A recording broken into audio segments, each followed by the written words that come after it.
Bismillahirrahmanirrahim. Alhamdulillah wassalatu wassalamu ala nabiyina Muhammad. Amma ba'd. Ini adalah pertemuan kedua kita dari program Al-Arabiyyah min Al-Quran. Kita akan mulai membahas inti dari kitab ini. Yang mana kitab ini kita akan mulai dengan Al-Kitabul Awwal untuk semester yang pertama. Karena memang kitab ini kami bagi menjadi 4 semester. Ada 4 kitab yang akan dipelajari. Yang kami pandang 4 level ini, 4 kitab ini didesain, dirancang untuk memudahkan sahabat-sahabat dan teman-teman sekalian untuk bisa mempelajari bahasa Arab dengan mudah. Baik, kita akan mulai dengan Ad-Darsul Awwal. Ad-Dars artinya Ad-Darsul Awwal, pelajaran pertama. Pelajaran pertama. Baik, di dalam kitab ini pada kata-kata yang mungkin asing, seperti misalnya kata Iqra, kami selalu berikan adanya tambahan catatan kaki yang bisa dilihat di bawah seperti ini. Nomor 1 catatan kakinya untuk nomor 1, dan kami sertakan terjemahannya untuk bisa memberikan kemudahan bagi seorang dalam mempelajarinya. Baik, di dalam kitab pertama ini, dalam pelajaran pertama ini, kita akan memulai dengan membaca bersama-sama. Silakan saya baca dan diikuti agar untuk memberikan pembiasaan pada lisan kita dalam mendengarkan dan mengucapkan bahasa Arab. Baik, kita baca kitabun, qalamun, masjidun, baitun, tinun,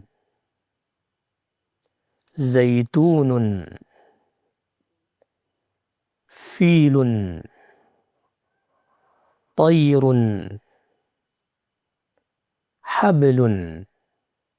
Baik, kata-kata ini tentunya semuanya kita sudah hafal lafadznya, ada di dalam Al-Quran. Seperti misalnya kata kitab, di situ ada gambar yang mendeskripsikan makna dari kata kitab. Dan di dalam Al-Quran banyak kita dapatkan seperti misalnya innal ladzina kafaru min ahlil kitab, kata-kata Alkitab. Begitu juga kata-kata qalam ada di dalam Al-Quran, seperti pada firman Allah Subhanahu wa taala dalam surat Al-Alaq, 'allamal insana bil qalam. Allah mengajari manusia dengan al-qalam. Kemudian kata-kata masjid, ini ma'ruf, kita semua sudah mengetahui makna masjid, juga dideskripsikan dalam gambar.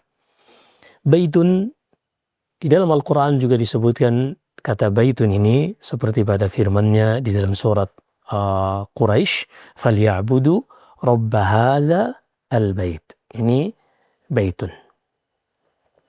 Kemudian tin, zaitun, tentunya keduanya kita sudah sering mendengarkannya. Wattini waz-zaitun. Lalu yang berikutnya ada kata-kata fil, tair, yang keduanya disebutkan dalam satu surah. Allah berfirman dalam surat Al-Fil, "Alam tara kaifa fa'ala rabbuka bi ashabi al-fil." Dan tentang burung Allah berfirman, "Wa arsala 'alaihim tayran." Tayran ababil. Tair artinya burung sebagaimana dalam gambar yang terlihat. Adapun kata habl disebutkan di dalam Al-Quran dalam surat Al-Lahab, wa mura'atuhu hammalat al-hatab fi jidha hablun. Hablun ini artinya di leher atau di punggung istri dari Abu Lahab ada habl, yaitu tali dari al-masad. Nah, baik, setelah kita pahami kata-kata tadi, kita akan lanjutkan pada halaman berikutnya. Dan di sini kita akan mulai mengenal yang namanya kata penunjuk atau kata isyarat. Kita baca bersama-sama. Hadza. Hadza. Secara kaidah, kata hadza ini digunakan isyara lil qarib, untuk mengisyaratkan benda yang dekat. mengisyaratkan benda yang dekat, ini menggunakan kata hadza. Seperti misalnya, perhatikan pada kalimat ini, hadza kitabun. Hadza kitabun. Misalnya, sekarang di dekat saya ada pena, maka saya katakan, hadza qalamun. Hadza qalamun. Ini adalah pena. Begitu juga ketika kita melihat ada masjid dekat kita misalnya, hadza masjidun. Semua jarak yang menurut kebiasaan masyarakat itu dianggap dekat, maka kita ketika mengisyaratkan pada benda tersebut, kita menggunakan kata hadza.